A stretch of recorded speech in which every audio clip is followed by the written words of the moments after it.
Ambiance d'été cet après-midi au parc du Daigne. Les passants rencontrés semblent relativement sereins. Même avec mes petits-enfants, je n'ai jamais eu d'inquiétude. Il y a juste un endroit où on se sent un peu moins en sécurité, c'est quand il y a un virage, c'est un peu plus isolé, etc. Mais sinon, quand il y a du monde, ça va, quoi. J'ai aucun problème à me promener ici, je n'ai jamais rencontré de problème. Après, j'ai entendu toutes les histoires qui tournaient autour. Moi, personnellement, j'ai déjà entendu des gens quand même dire, tiens, il y a quand même, on se sent moins à l'aise dans le parc qu'avant. Et d'ailleurs, depuis quelques mois, 9 faits d'agression ont été signalés dans le parc et aux alentours.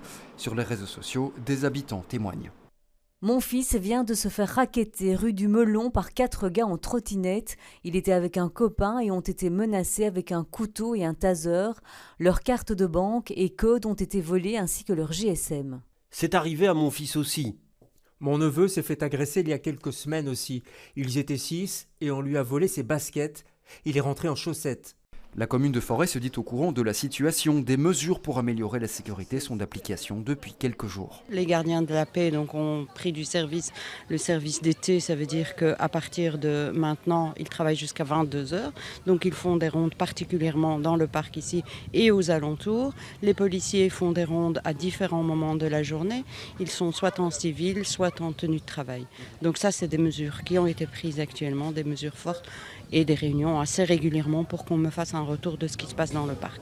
La vitesse des trottinettes électriques partagées est aussi limitée. Dans certains cas, les agresseurs utilisaient ces engins pour fuir. Plus globalement, la commune invite les victimes à porter plainte. Sur les réseaux sociaux, ce n'est pas un endroit où on porte plainte. Si nous avons l'information, la police a l'information, si la plainte est déposée, à ce moment-là, il y a des actions et des mesures fortes qui sont prises par la commune, par moi-même et par la police.